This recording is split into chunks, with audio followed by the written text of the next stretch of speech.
여러분, 요즘 조선업 하면 딱 떠오르는 단어 혹시 방산 아니신가요? 그런데 말이죠, 정말 아이러니하게도 이 뜨거운 방산 시장에서 가장 압도적인 주가 상승률을 보여준 기업은 방산이 아닌 완전히 다른 길을 걸어온 삼성중공업입니다. 무려 9년 만에 영업이익 5천억 원대 흑자로 돌아서면서 화려하게 부활했거든요. 이 역발상의 제왕, 대체 어떤 스토리가 숨어 있는지 지금부터 제대로 한번 파헤쳐 보겠습니다. 맞습니다. 요즘 뉴스만 보면 한국 조선업의 미래는 전부 이 방산에 달린 것 같아요. HD현대나 하나오션이 구축함, 잠수함 수주했다는 소식으로 매일 떠들썩하잖아요. 근데 여기에 아주 흥미로운 역설이 하나 숨어 있습니다. 모두가 한 방향으로 달려갈 때 이 거대한 흐름 속에서 최고의 성과를 낸 진짜 주인공은 놀랍게도 그 길을 가지 않은 전혀 다른 기업이었다는 거죠. 자, 바로 이 숫자입니다. 106%. 이게 지난 1년 동안 삼성중공업이 기록한 주가 상승률이에요. 그룹 계열사 중에서도 유일하게 세 자릿수 상승률을 기록했죠.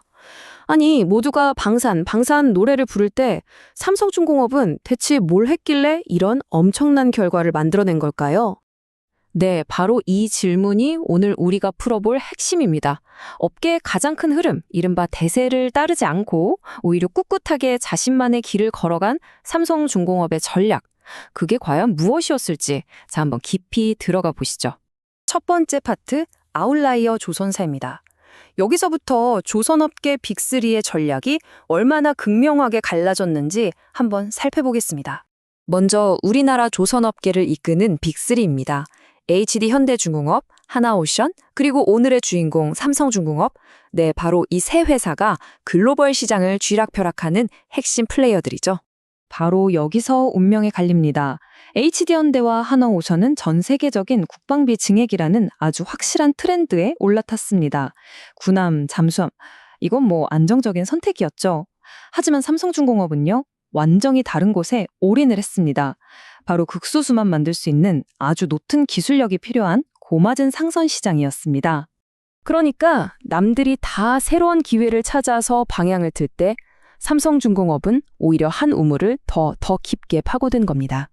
그들의 대담한 선택이 과연 무엇이었는지, 자, 이제 그 거대한 베팅의 실체를 공개하겠습니다.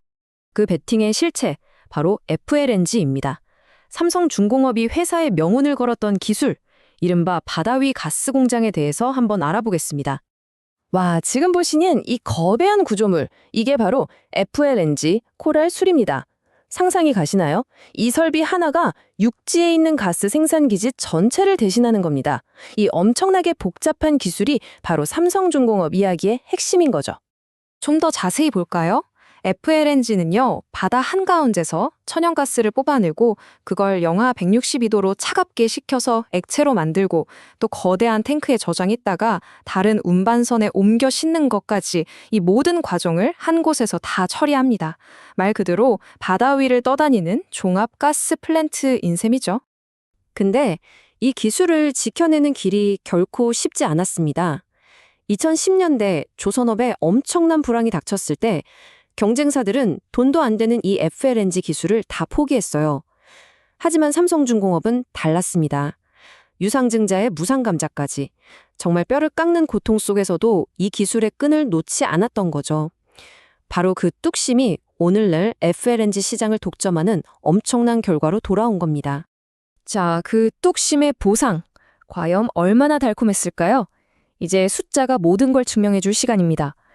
이 대담한 전략이 만들어낸 놀라운 결과, 직접 한번 확인해 보시죠.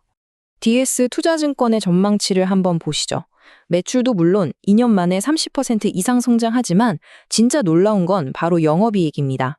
5천억 원 수준에서 무려 1조 7천억 원, 3배 이상 폭발적으로 늘어날 거란 예측이에요. 이건 단순히 배를 많이 팔아서 돈을 번다는 수준을 넘어서 회사의 수익 구조 자체가 완전히 바뀌고 있다는 신호입니다. 이게 바로 고부가가치 전략의 힘입니다. 단순히 매출만 느는 게 아니에요. 영업이익률, 그러니까 똑같이 10,000원짜리 물건을 팔아도 예전엔 510원 남겼다면 2026년엔 1,310원을 남긴다는 얘기거든요. 그냥 많이 파는 회사가 아니라 이제는 하나를 팔아도 제대로 남기는 알짜 기업으로 체질이 완전히 바뀌는 거죠. 그리고 그 중심에는 역시 FLNG가 있습니다. 2026년까지 예상되는 FLNG 수주 잔고만 해도 110억 달러, 우리 돈으로 하면 14조 원이 훌쩍 넘는 돈입니다. 이 단 하나의 사업이 회사의 미래를 먹여 살리고 있는 겁니다. 이야, 이 한마디가 모든 걸 요약해주네요. DS투자증권 분석 리포트의 제목인데요. 경쟁사들이 집중했던 군함보다 삼성중공업이 선택한 FLNG의 수익성과 성장성이 훨씬 더 강력하다는 선언이나 다름없죠. 자, 그럼 시장의 전문가들, 그러니까 애널리스트들은 삼성중공업의 미래를 어떻게 보고 있을까요? 그들의 객관적인 시각을 한번 들여다보겠습니다. 보시는 것처럼 시장의 평가는 아주 뜨겁습니다. 대부분의 국내 증권사들이 매수 의견과 함께 현재 주가보다 훨씬 높은 목표가를 내놓고 있죠. 특히 DS투자증권은 무려 42,000원을 내다봤습니다. 물론 JP모건처럼 조금 더 보수적으로 보는 시각도 있긴 합니다만 전반적인 분위기가 굉장히 낙관적이라는 건 분명해 보입니다. 애널리스트들이 이렇게 긍정적으로 보는 데에는 다 확실한 이유가 있습니다. 보시다시피 무엇보다 다른 회사는 따라할 수 없는 FLNG 시장을 독점하고 있다는 점이 가장 크고요. 꾸준한 LNG 운반선 수요가 뒤를 든든하게 받쳐주고 있죠. 근데 정말 재밌는 포인트는 경쟁사들이 방산에 집중하며 생긴 반사이익입니다. 다른 곳들이 군함 만드느라 바쁜 사이에 삼성중공업은 알짜 상선 계약을 더 쉽게 따낼 수 있게 된 거죠. 여기에 쉬고 있던 도크까지 다시 돌린다면 생산 능력은 훨씬 더 커질 거고요. 결국 모두가 예스라고 할 때 노를 외치며 자신만의 길을 걸었던 그 외로운 선택이 지금은 누구도 넘볼 수 없는 삼성중공업만의 독보적인 리그를 만들어낸 겁니다. 이 이야기는 우리에게 아주 중요한 질문 하나를 던지는 것 같아요. 모든 걸 다 잘하려는 제너럴리스트와 한 분야만 깊게 파고드는 스페셜리스트. 이 거대한 산업의 흐름 속에서 과연 최후의 승자는 한 우물만 깊게 판 전문가가 되는 것일까요? 여러분의 생각은 어떠신가요?